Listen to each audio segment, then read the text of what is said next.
کے اعلیٰ حضرت کے زمانے کے بہت عظیم سید بزرگ گزرے ہیں. میر مہر علی شاہ نام سنا ہے؟ سید میر مہر علی شاہ گولڈا. ان کی صرف ایک خاصیت بتا دوں، صاحب کرامت بزرگ ہے. قادیانی سے ان کا مناظرہ ہو گیا صاحب ایک مرتبہ. گولڈا شریف کر کے خانقاہ بہت بڑی پاکستان میں، وہاں کے بزرگ اور اعلیٰ حضرت کے ہم اثر اعلیٰ کے زمانے کے، آج بھی بہت بڑی خانقاہ، بہت مشہور و معروف بزرگ ہے. مزار پہ بھیڑ اور تاتا بنا رہتا ہے. اتنے کثیر الکرامت تھے. اور ان کی ابھی ایک کرامت بتا رہا ہوں کہ حضرت پیر سید مہر علی شاہ میرا موضوع نہیں ہے، ورنہ پھر اس پر گفتگو چھڑ گئی تو آدھا گھنٹہ لگ جائے گا. بھائی صاحب صرف ایک بتانے کا دل چاہ رہا ہے. قادیانی سے مناظرہ ہو گیا تو انہوں نے کہا بھائی مناظرے بہت ہوئے. آپ نے کہا آؤ آج ایک نئے طریقے کا مناظرہ کرتے ہیں، قوم خود پتا چل جائے گا کون حق پر ہے، تو حق پر ہے کہ ہم حق پر ہے. کس طرح کا مناظرہ چاہتے ہیں؟ قلم تو بھی رکھ دے، قلم ہم بھی رکھ دے، جس کا قلم خود بخود چلنے لگے وہ حق پر ہے. تو اس نے کہا کہ یہ کیسے ہو سکتا ہے؟ کہا اس سے پتا چلا کہ تو جھوٹا نبی ہے.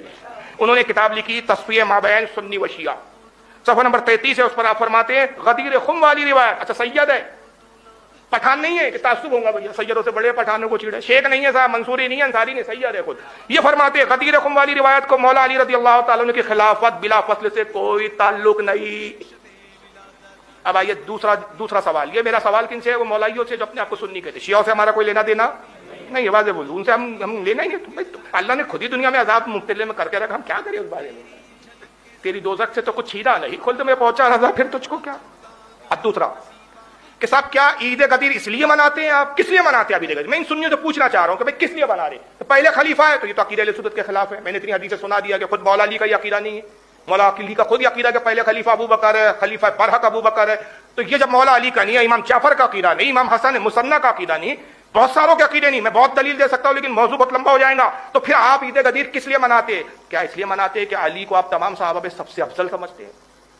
اس لیے مناتے ہیں، اس لیے بولتے بھی ہے دمادم مست کلندر علی دا پہلا نمبر.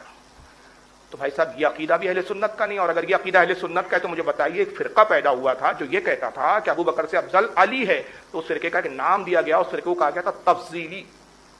تفضل لفظ سے بنا ہے فوقیت دینا، بڑھا دینا. انہوں نے علی کو ابو بکر سے بڑھا دیا، اس کو گمراہ قرار دیا، علماء نے فتویٰ دیا. اب آپ کہتے ہم ہیں سنی لیکن علی کا پہلا نمبر. سنی ہو کے پہلا نمبر تو تبدیلی کی چڑیا کا نام ہے.